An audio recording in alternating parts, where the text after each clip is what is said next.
नमस्कार दोस्तों, मैं सुनील कुमार आपका स्वागत करता हूं आपके अपने चैनल क्या ऐसा होता है में। दोस्तों 7 तरह के काल सर्प दोष के बारे में जो आपको मैंने धीरे धीरे करके छोटी से छोटी जानकारी देने का प्रयास किया है। अगर आप एक वीडियो को देखेंगे तो एक वीडियो में मैंने एक एक घर के बारे में, एक एक भाव के बारे में आपको बताने का प्रयास किया है कि यहां पर राहु के उपस्थित होने से किस तरह की संभावनाएं बनती हैं और केतु के उपस्थित होने से किस तरह की संभावना बनती हैं। दोस्तों 8वें तरह का काल सर्प दोष, 8वें तरह का काल सर्प दोष होता है कर्कोटक काल सर्प दोष। दोस्तों कर्कोटक जो काल सर्प दोष होता है, आप ये देखिए कर्कोटक काल सर्प दोष। कर्कोटक काल सर्प दोष का मतलब दोस्तों ये हो गया कि 8वें भाव में राहु, 8वें भाव में राहु, 8वें भाव में समझ रहे हैं।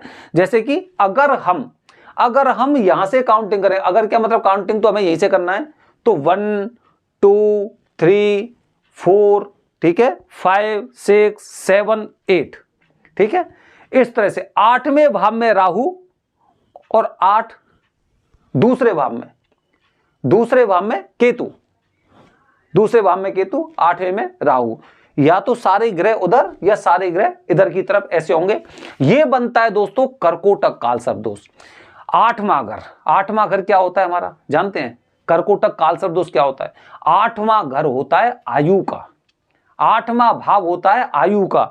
ये जो आपको 8वां भाव दिखाई दे रहा है ना दोस्तों, यहां पे राहु है। राहु आपकी आयु को, आपकी आयु पे एकदम कहते हैं ना जान पे बन पड़ी है। जान पे मतलब एक बार बार ना हमारे जीवन में कुछ ना कुछ इस तरह की दुर्घटना, इस तरह की चीजें होती हैं कि उसकी वजह से हमारी जान पे पड़ आती है, मतलब आफत सी लगी रहती है। कुछ ना कुछ ऐसी संभावना रहती है कि कभी दुर्घटना हो रही है, कभी सर्जरी हो रही है, कभी कुछ समस्या हो रही है। राहु आपके जीवन में अड़चन कैसे डालेगा? केवल आपकी जान के पीछे पड़ के। इस तरह से मानिए आप, इस तरह से मानिए आप कि राहु की जो दृष्टि है वो आपके जीवन पर है, आपके जीवन पे। उसे धन संपत्ति दौलत से कोई लेना देना नहीं, केवल आपको परेशान कर सकता है, आपको बीमार कर सकता है, आपकी सर्जरी हो सकती है, आपको दुर्घटना हो सकती है, ठीक है, या फिर आप डिप्रेशन के शिकार हो सकते हैं, अपने आप ही आप आत्महत्या भी कर सकते हैं। ये समझ गए? मतलब कुल मिला के बात ये स्थिति है 8वें भाव में अगर राहु है, ठीक है, 8वें भाव में राहु। अच्छा, अब 8वां, अभी पिछले वीडियो मैंने आपको बताया कि 7वां भाव वृश्चिक राशि, 7वां भाव वृश्चिक नहीं तुला होती है। अच्छा, 8वां भाव 8वीं होती है वृश्चिक राशि, ठीक है, वृश्चिक राशि। अब वृश्चिक राशि में कौन है? राहु जी हैं, ठीक है। वृश्चिक राशि का वो क्या होता है? गुरु कौन होता है? मंगल होता है, ठीक है। वृश्चिक राशि का गुरु होगा मंगल। अब मंगल वृश्चिक राशि में अगर राहु मौजूद है तो अंगारक दोस्तों बन ही रहा है। मतलब ये है कि आपके ना आय के साथ साथ आपके मंगल ही मंगल, कहते हैं ना, आपको इस तरह से अंगारक दोष की वजह से जो आपको दिखाई नहीं दे रहा, उसकी वजह से आपको हो सकता है कि इंसान ना जिस तरह से बीमार रहता है या फिर बार बार उसकी दुर्घटना हो रही है, कभी चोट लग गई, कभी एक्सीडेंट हो गया, कुछ भी हो गया, तो उसकी वजह से जब आपकी शादी के योग बनते हैं ना, तो उस समय भी आपको समस्या आती है कि आपके जो जिससे शादी होने वाली है उस परिवार में कुछ ऐसी मतलब चीजें एकदम फैला दी जाती हैं कि भाई उसका तो ऐसा एक्सीडेंट होता रहता है, उसके ऊपर तो बड़ी समस्या रहती है, बार बार बच जाता है, ठीक है। तो मतलब आपके मंगल ही मंगल में कुछ समस्याएं पैदा कर सकता है राहु, क्योंकि वृश्चिक राशि में है, ठीक है। अच्छा, अगर हम बात करते हैं दूसरे भाव की, दूसरा भाव केतु का, दूसरे भाव में केतु है और दूसरा भाव किसका होता है? धन का और परिवार का, ठीक है। ये इधर से आपके धन को खोखला कर सकता है, आपके घर को खोखला कर सकता है। धन की कमी यहां से हो रही है, वो धन कहां पे लग रहा है? यहां पे, जो बार बार आपकी बीमारी हो रही है, आपके एक्सीडेंट हो रहे हैं, कुछ भी चीज हो रहा है ना, वहां से धन खर्च करवा के और यहां पे खर्च हो रहा है, ठीक है। परिवार में गतिरोध वृश्चिक राशि में, तो वृश्चिक का मतलब हो गया मंगल, ठीक है। मंगल के साथ राहु है, अंगारक दोष है। मतलब यह कि हो सकता है आपकी शादी में विलंब हो, ठीक है, या फिर परिवार से आपके संबंध मधुर ना रहे, ठीक है। आपकी होने वाली जो पत्नी है, हो सकता है कि आपने शादी की हो, वो जबरदस्ती कर दी हो, ठीक है, आपके घर वालों ने, कि उम्र होती जा रही है या फिर कुछ और समस्या, कुछ भी समस्या हो सकती है, इस तरह से कर दी हो, इसलिए पति पत्नी में मनमुटाव रहता है। काफी लड़कियां ऐसी होती है जिनकी जबरदस्ती शादी कर दी जाती है, कि शादी कर दी, खैर वजह आप समझ सकते हैं, ठीक है। तो इस तरह से परिवार में केतु मतलब यह है कि कलह का वातावरण पैदा कर सकता है, ठीक है। तो इस तरह से, अच्छा दोस्तों, अब वृश्चिक राशि में ये वो 8वें भाव में, अच्छा, अब ये घर किसका है जानते हैं आप?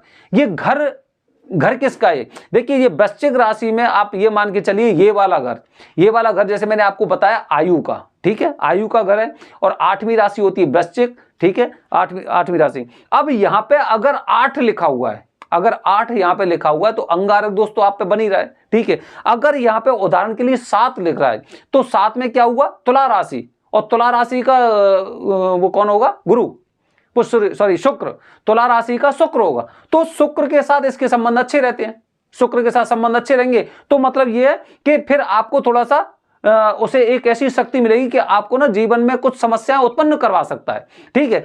और केतु वहां से बैठा हुआ, केतु वहां पे बैठा हुआ, उदाहरण के लिए अगर यहां पे 2 लिखा हुआ है, अब 2 लिखा हुआ है और दूसरे भाव में अगर 2 लिखा हुआ है तो आप ये मान के चलिए कि वृषभ राशि हो गई और वृषभ राशि का शुक्र हो गया। तो मतलब इस तरह से दोस्तों आपको अपनी कुंडली ना खुद समझ में आनी चाहिए।